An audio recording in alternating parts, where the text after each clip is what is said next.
et bienvenue dans ce, je regarde la date, 29e vlog du mois d'octobre de 2020. C'est ouf, hein. Je ne pensais pas que j'étais capable d'être autant productive. Enfin, je le savais, je m'en doutais avant de me lancer, mais je trouve ça ouf de me dire que je suis vraiment en train de le faire, ce défi.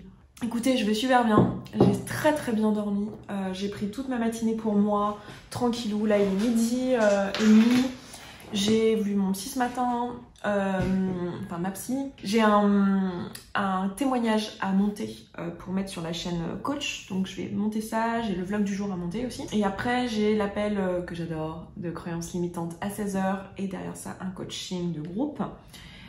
Voilà mon programme de la journée. Mon programme de la journée, c'est de sortir ces deux vidéos, donc le vlog du jour et la vidéo de témoignage. Et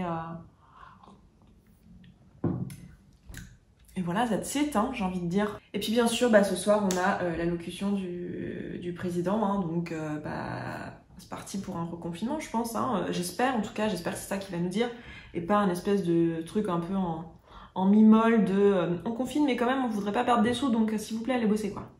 On va voir, hein. Et là je me suis fait un test les gars, je me suis fait un déca au lait de soja, c'est-à-dire la commande que je fais normalement au Starbucks. Je me le suis fait à la maison parce que je me suis dit en vrai on va très probablement reconfiner bientôt, hein, n'est-ce pas? Donc voilà, peut-être qu'il y aura plus de Starbucks donc, ou d'autres cafés, parce que là je vais au Starbucks parce que c'est plus proche de chez moi, mais je prends aussi cette commande là, un décaf au lait de soja. Ailleurs, le problème c'est qu'il y a beaucoup de coffee shops qui ne font pas du lait de soja parce que je sais pas, il y a une espèce de truc genre le soja c'est mal. Oui, lis les études s'il te plaît. Non, c'est pas un problème le soja. Et du coup, les gens ils te font ça au lait de riz ou au lait d'avoine et c'est dégueulasse. Enfin, moi j'ai rien contre le lait de riz, le lait d'avoine, mais pas dans le café quoi. Genre c'est super. C'est super dans, je sais pas, le lait d'avoine avec tes céréales, c'est top, mais le lait d'avoine dans le café, c'est dégueulasse quoi. Donc c'est parti, là je fais du montage, j'ai pas mal de montage à faire et j'enchaîne sur mes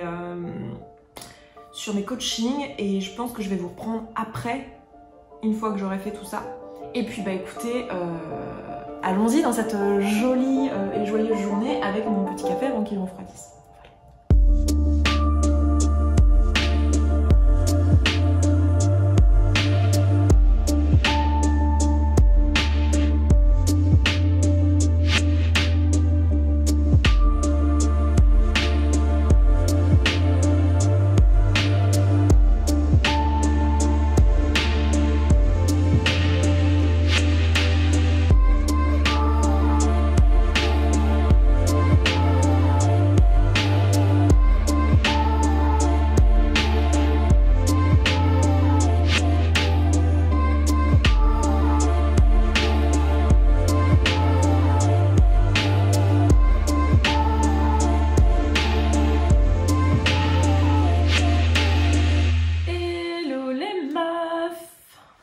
Ouais, moi je vais super bien.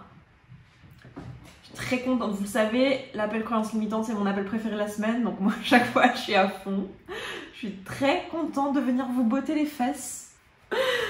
Ok, bon, l'important c'est que vous m'entendez bien. Et comment vous vous sentez là? Vous êtes dans quel état d'esprit? J'imagine que, je sais pas si chez vous aussi, vous attendez un peu l'annonce de ce soir. Est-ce que c'est un truc qui vous travaille ou pas trop? Enfin, je veux bien savoir dans quel état d'esprit vous êtes là avant qu'on commence. Eh bien, sachez que quoi qu'il arrive ce soir, quelle que soit l'annonce qui sera faite, vous aurez du soutien auprès du groupe, du soutien auprès de SSB. Et pour l'heure, aujourd'hui, on va parler d'estime et de confiance en soi. Avant qu'on avance et avant qu'on rentre dans le sujet et que j'aille vous botter les fesses sur les différentes pensées, j'ai envie de vous dire quelque chose qui est pour moi extrêmement important et qu'on oublie généralement quand on est dans cette démarche-là. Vous m'avez trouvé certainement sur YouTube ou dans le podcast alors que vous étiez dans une démarche de perte de poids. Vous m'avez trouvé parce que vous recherchiez de l'information sur la perte de poids ou alors sur le développement personnel, mais pour beaucoup d'entre vous, votre point d'entrée dans votre démarche, ça a été la perte de poids. Et le truc socialement appris, socialement construit, c'est de la grossophobie. C'est-à-dire qu'on nous a appris depuis tout petit et toute petite que être mince c'est bien et que être grosse ou gros c'est mal.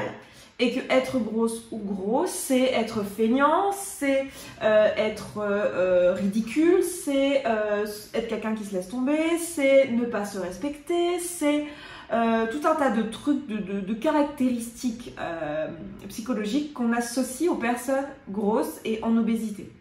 Du coup, au quotidien, vous avez appris, dès que vous reconnaissiez chez vous des signes de « Ah, j'appartiens à la classe des gens gros », donc que ce soit votre poids sur la balance, que ce soit ce que vous mangiez, parce qu'on associe évidemment dans notre société les gros à certains aliments, hein, genre il y a des aliments de gros en gros. Et à chaque fois que vous reconnaissiez ça chez vous, vous avez appris à développer une haine de ça. C'est-à-dire que vous avez appris à développer une haine qui est liée simplement à la société dans laquelle on vit. C'est pas vous qui l'avez inventé.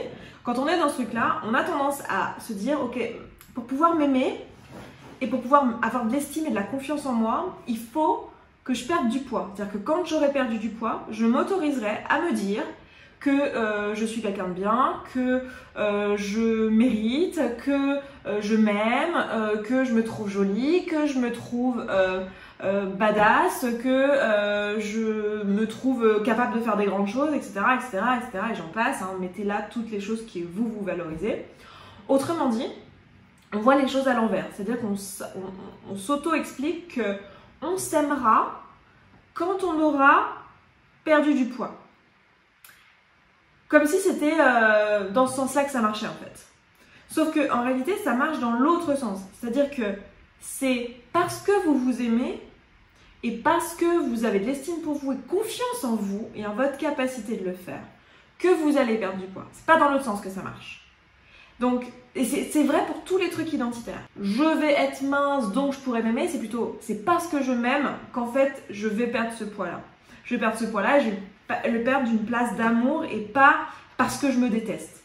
Je vais pas me détester et parce que je me déteste, perdre du poids. C'est pas comme ça que ça marche. Et vous l'avez sûrement déjà essayé de toute façon, puisque on vous a appris à être grossophobe depuis toute petite. Donc en fait, vous avez essayé déjà de le faire en vous détestant et vous avez déjà vu qu'en fait, ça ne marche pas. Ok ? Donc, je voulais poser ça là, parce que c'est un truc extrêmement important, dont on reparlera dans l'atelier la semaine prochaine. Mais c'est un truc extrêmement important à ancrer chez vous. Et on va voir comment le faire en pratique. Vous savez, vous allez me dire, oui, bah, c'est bien mignon, mais moi, j'arrive pas à m'aimer maintenant. Ok, bah, on va aller débunker les pensées. Est-ce que vous êtes prête du coup qu'on aille taper sur ces pensées-là? Est-ce que vous êtes ready pour que je vous botte les fesses? Go. Oui, oui. Ready. Ok, c'est parti alors. Je prends une petite gorgée de thé pour me donner...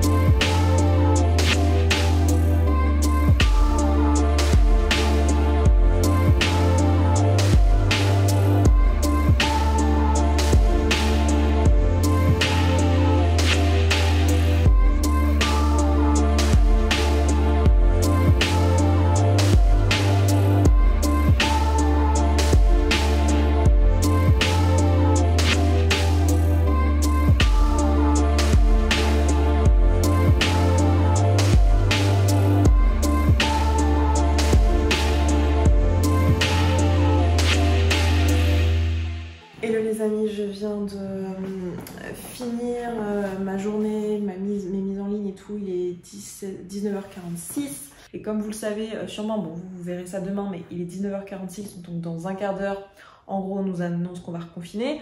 Donc j'aimerais bien pouvoir regarder ça en live et prendre un peu de temps là pour me... Et peser le pour et le contre, j'ai décidé qu'il fallait retrouver à partir de vendredi le confinement qui a stoppé le virus. Tout le territoire national est concerné, avec des adaptations pour les seuls départements et territoires d'outre-mer. C'est nerveux. Mais parce que nous avons appris des événements du printemps... En fait, il aurait fallu confiner il y a deux semaines, quoi. Je trouve ça tellement malhonnête, on a été submergé par l'accélération soudaine, mais les mecs, on dirait qu'ils n'ont pas compris le principe d'une exponentielle, parce que c'est pas comme si on était surpris, hein. Je veux dire, la façon dont évolue une épidémie, il y a même des mecs pendant le confinement dernier qui nous l'expliquaient à la télé, ce que c'est qu'une exponentielle, donc excusez-nous, hein, mais les gars, vous êtes a priori au courant qu'on est sur une exponentielle depuis le début, il n'y a pas eu une accélération soudaine, on est juste sur une exponentielle, quoi. Désolée, ça m'énerve un peu.